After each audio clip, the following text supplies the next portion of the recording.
श्री स्वामी समर्थ. मित्रांनो, कधीकधी आपल्या आयुष्यात काही छोटे संकेत येतात, पण आपण त्याकडे दुर्लक्ष करतो आणि हेच संकेत पुढे जाऊन सांगतात की देवाची कृपा आता आपल्या घरावर होणार आहे. जर तुमचं मूल अचानक शांत झालं असेल, देवघरात जास्त वेळ बसत असेल किंवा झोपताना देवाचं नाव घेत असेल, तर समजून घ्या श्री स्वामी समर्थांची कृपा त्या लेकरावर सुरू झाली आहे. कारण प्रत्येक मूल हे देवाचे रूप असतं आणि ज्याच्या घरात देवभक्त मूल जन्माला येतं त्या घराचं भाग्य बदलायला वेळ लागत नाही. आई वडील म्हणून आपण नेहमी चिंता करतो, माझ्या मुलाचं भविष्य काय होईल, तो मोठा होऊन यशस्वी होईल का नाही. पण लक्षात ठेवा, ज्या मुलाच्या मनात देवाविषयी प्रेम असतं त्या मुलाला आयुष्यात कोणीही हरवू शकत नाही. कारण त्याच्या पाठीशी असते स्वामींची अदृश्य शक्ती. कधी कधी तुम्ही पाहिलं असेल, तुमचं मूल अचानक म्हणतं, आई मला मंदिरात जायचं आहे, बाबा स्वामींचं गाणं लावा. हे साधं नाही, हा संकेत आहे की त्या मुलांचं नशीब उजाळायला सुरुवात झाली आहे. स्वामी समर्थ म्हणतात, भिवू नकोस, मी तुझ्या पाठीशी आहे.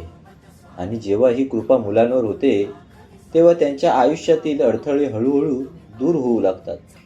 वाईट संगत दूर जाते, अभ्यासात लक्ष वाढतं, घरात सकारात्मक ऊर्जा निर्माण होते. म्हणून रोज रात्री झोपण्यापूर्वी तुमच्या मुलाला फक्त एक गोष्ट शिकवा, श्री स्वामी समर्थ. हा जप नाही, फक्त शब्द नाही, ही एक शक्ती आहे जी मनाला शांत करते आणि भविष्यात प्रकाश निर्माण करते. आजच्या काळात पैसा सगळ्यांकडे आहे, पण संस्कार फार कमी लोकांकडे आहेत.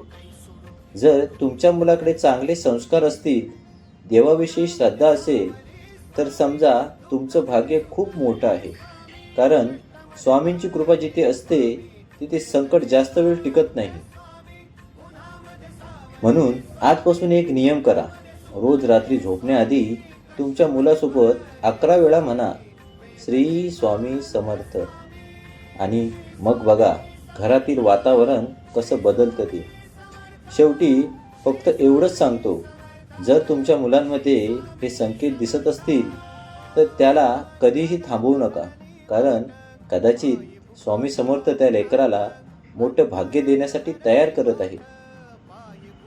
मित्रांनो, असेच नवनवीन व्हिडिओ तुम्हाला पाहायचे असतील तर नातं कोकणच्या या मराठी यूट्यूब चॅनलला लाईक, शेअर आणि सबस्क्राईब करायला विसरू नका. आणि सर्वांना एकच सांगतो, श्री स्वामी समर्थ. धन्यवाद.